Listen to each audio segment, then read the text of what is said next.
Well, if you don't know, believe me, you're in great company, as I always say. Even Sufis don't know. Who are Sufis? What I want to tell you is, Sufis are not a denomination of Islam, like many think. Like this, the Christian tradition, you have Catholics, you have Protestants. In Islam, you have Sunni, you have Shia. Sufi is a Muslim who is a Sunni or a Shia, but who really aspires to live the spirit of the religion.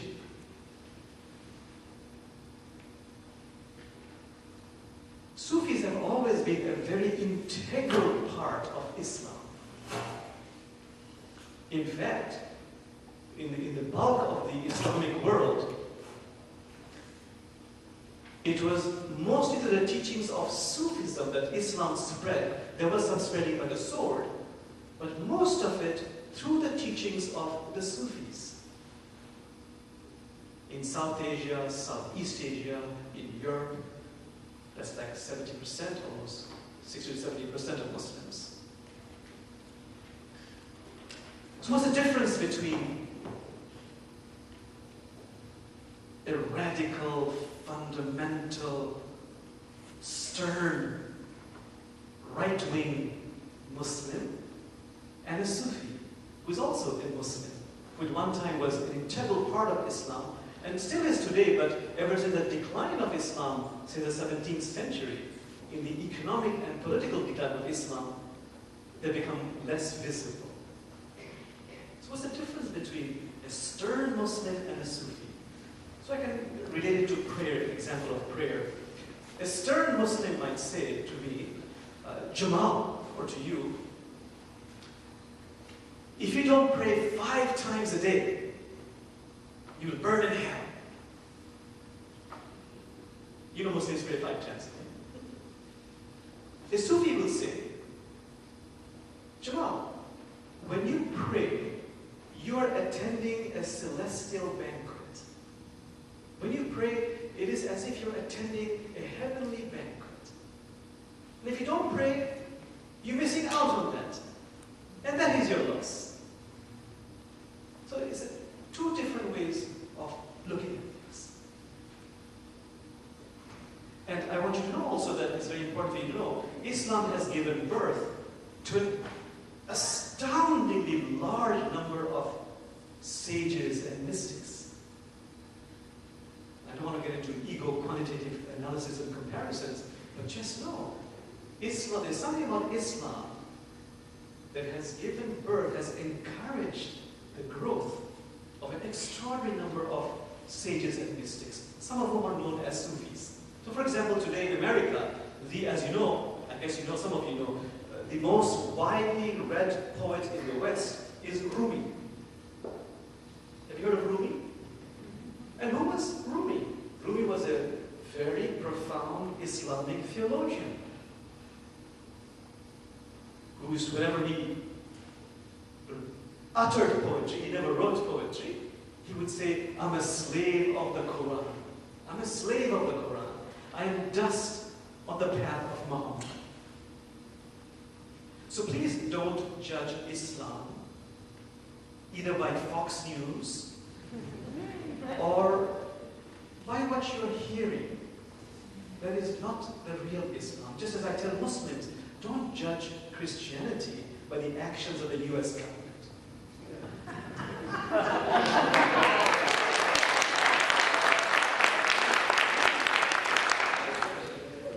So we both have to somehow manage our biases and prejudices on my part and you on your part.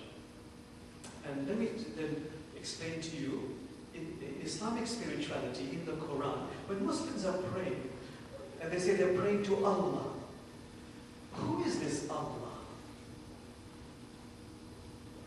The Quran says very unequivocally, very clearly, repeatedly, Allah is the God of all of humanity. There are many verses of the Quran. It's all theoretical. I say theoretical by that I want to say not all Muslims are following that. Not all non-Muslims are following that. The Quran says, we believe in God. We believe in what has been revealed to us. And what has been revealed to Abraham. And to Ishmael. And to Isaac. And to Isaac's offsprings. We believe in what has been revealed to Moses. We believe in what has been revealed to Jesus. And to all the prophets who came. And we make no distinction between them. So when a Muslim begins to make a distinction, I show them this and many other verses, scriptural verses. Then the conversation goes on to something more political or economic. So the first thing is, a Muslim is praying to the God of all of humanity. That's one important point to remember. The second point is, the Quran says, the essence of God, the core of God, the warp and woof of God, is compassion. Compassion, compassion, compassion. Compassion is used 200 times in the Quran. That is a cause and essence the Quran suggests of creation. Compassion, compassion. Every single chapter of the Quran starts, except for one, with Bismillahir Rahmanir Rahim, in the name of your Creator, boundlessly compassionate, infinitely merciful. The Quran says, say, despair not of the mercy of God, for God forgives all sins.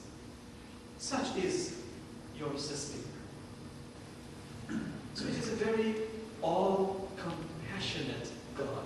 Even though, sad to say, historically in today's times, it seems just the opposite, but the actions of some people.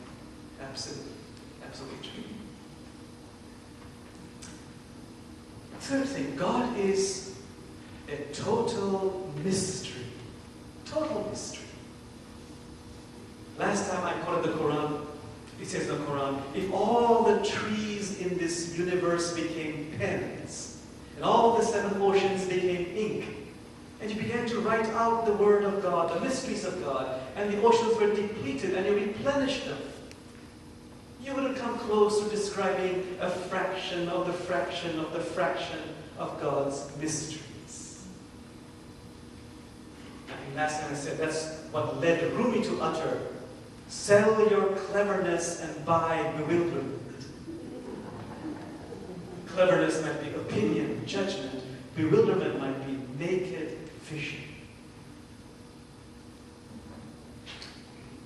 As part of this mystery, the Quran says, is a verse in the Quran which says, of everything created, we have created opposites.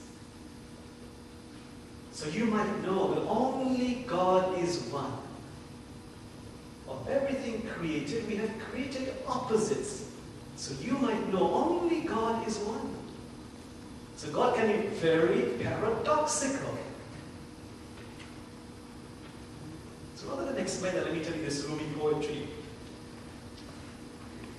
They say, the beloved is so sweet, so sweet, so sweet. I show them my scars when his polo stick thrashed me.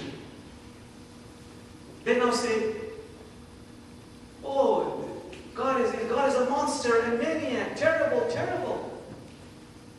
I show them my eyes melting in his tender passion and compassion.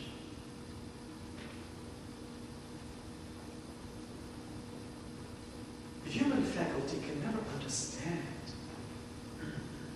the magnitude of what we call God, or godliness. A true story, a Bedouin was asked, an Arab Bedouin was asked, do you believe in God? Do you believe in Allah? And he said, you mean the Allah who has sent me poverty, inflicted illnesses on me, made me suffer, made me want